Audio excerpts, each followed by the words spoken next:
我哋今次係要整一道夏天好開胃嘅涼拌菜。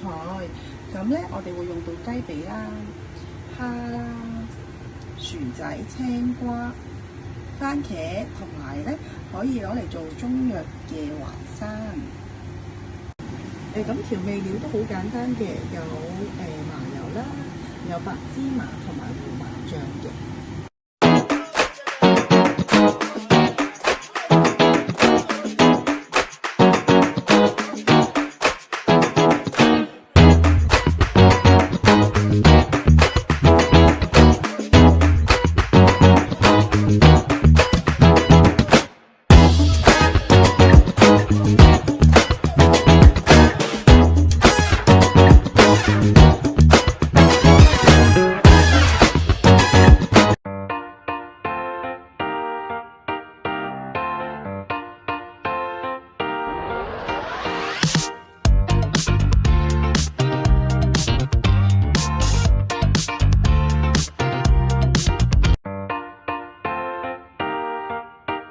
因為生嘅淮山咧就唔係適合個個人食嘅，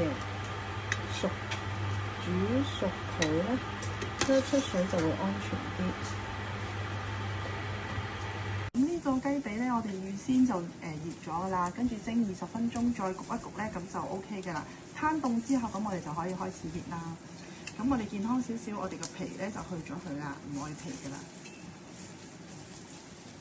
咁啊，整走呢層皮先啦。我哋用手撕嘅方法咧，就將啲雞咧就起咗啲肉佢先。咁小朋友2個小朋友依家就好俾心機幫手搣蝦喎。上手一搣就搣，唔使睇都唔使睇，剪就搣，一下就搣，見到皮就搣。OK， 好。見到乜就搣乜。咁啲雞肉咧，我哋就用麻油啦，同埋白芝麻撈勻佢。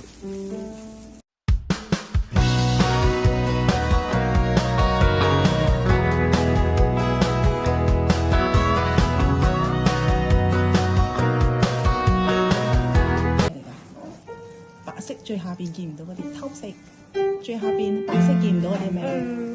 淮山係咪？淮山係好有益嘅中藥嚟㗎。